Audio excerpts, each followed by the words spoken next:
His life and writings were marked by contrast and contradiction. He wanted to be known, above all, as a poet. But he became most famous as a writer of prose, the master of the nightmare tale of horror, the tale of madness in a world from which all reason has fled.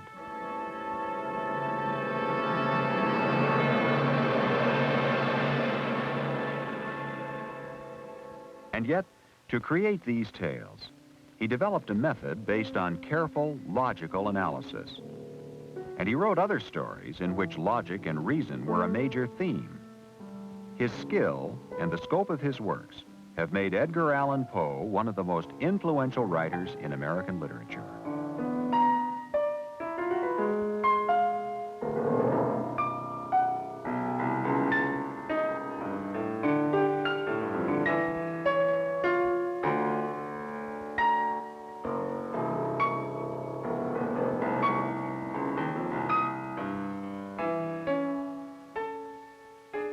In 1831, Poe was living in the home of a widowed aunt, Maria Clem, in Baltimore, Maryland. The attic had been made into a room where he could be alone to write.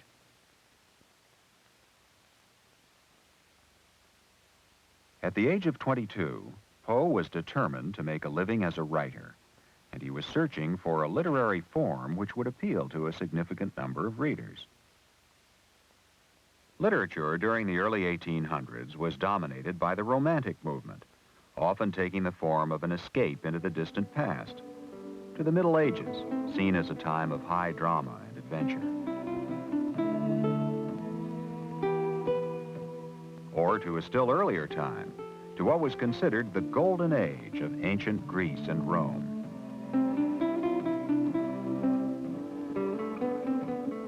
Using themes such as these, Poe had written and published 3 books of poetry by 1831. One of his finest poems is titled To Helen, a tribute to his first love, the mother of a boyhood friend. Helen, thy beauty is to me like those Nicean barks of yore, that gently o'er a perfumed sea the weary, way-worn wanderer bore to his own native shore.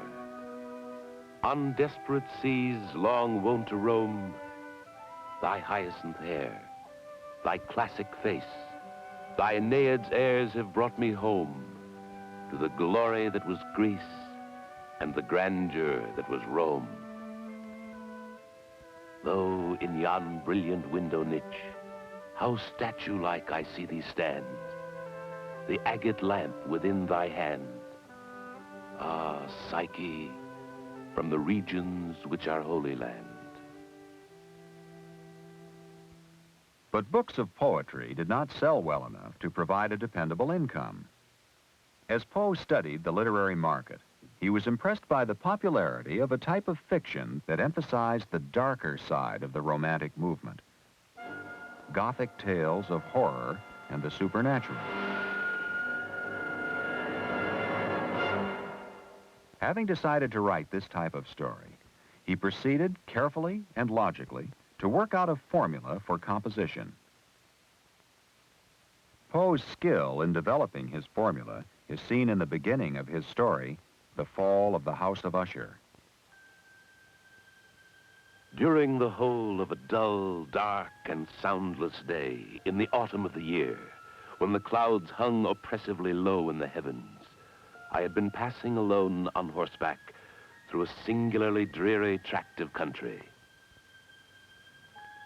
and at length found myself, as the shades of the evening drew on, within the view of the melancholy House of Usher. I know not what it was, but with the first glimpse of the building, a sense of unsufferable gloom pervaded my spirit. Gradually, by developing characters and setting, Poe intensifies the vague feeling of gloom, first into the desperation of a mind obsessed and destroying itself, and finally into the terror of living death. From that chamber and from that mansion I fled aghast. My brain reeled as I saw the mighty walls rushing asunder. There was a long, tumultuous shouting sound, like the voice of 1,000 waters. And the deep and dank tarn closed sullenly and silently over the fragments of the house of Usher.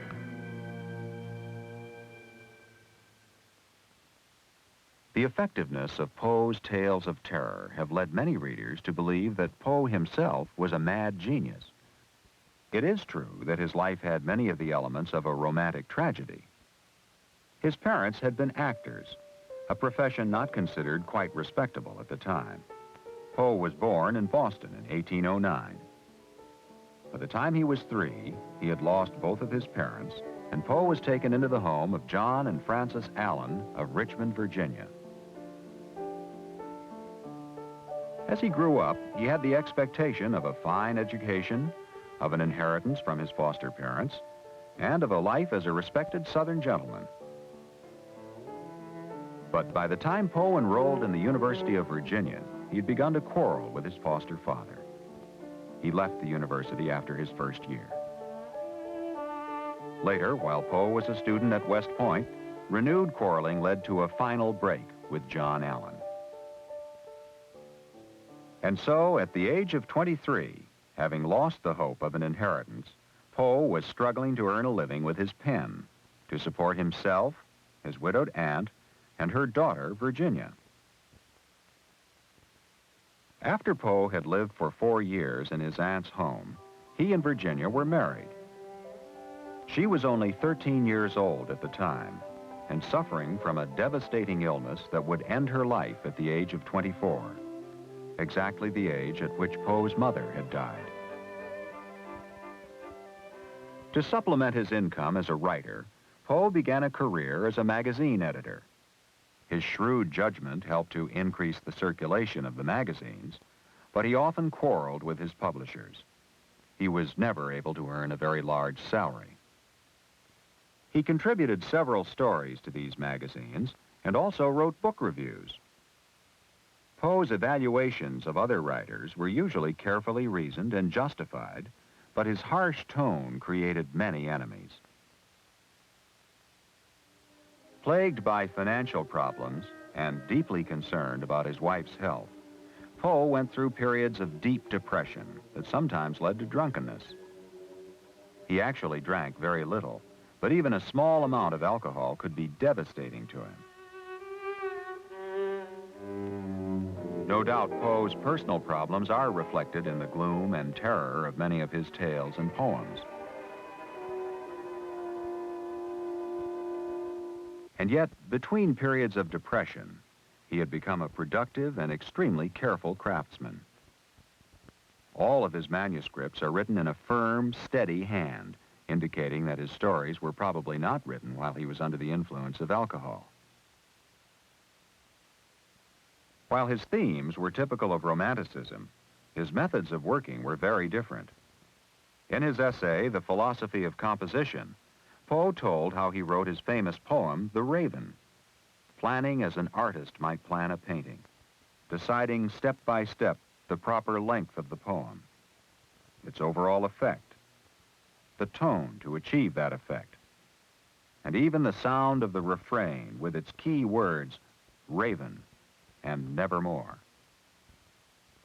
By stressing this systematic approach, and almost certainly exaggerating it, Poe was rejecting the romantic ideal of depending on inspiration.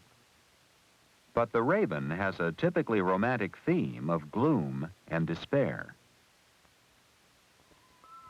Once upon a midnight dreary, while I pondered weak and weary over many a quaint and curious volume of forgotten lore, while I nodded, nearly napping, suddenly there came a tapping, as of someone gently rapping at my chamber door. "'Tis some visitor," I muttered, tapping at my chamber door. Only this, and nothing more. The Raven made Poe famous almost overnight, but it brought him very little income. To earn a living, He continued to work as an editor and short story writer, applying his logical methods to tales of terror, and experimenting with other themes as well. Some of the tales contain elements of modern science fiction. One story involves speculation about distortions in time and space. Another story tells of a comet that passes close to Earth and causes the end of the world.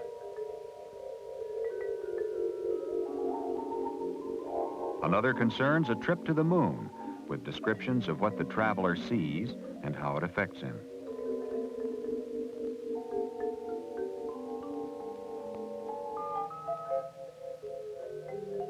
Although these stories are not usually considered genuine science fiction, they did have an influence on the development of that field. And Poe is recognized as the inventor of another type of popular fiction, the modern mystery story. In The Murders in the Rue Morgue, Poe created a shrewd detective who uses observation and logical analysis to solve a baffling mystery.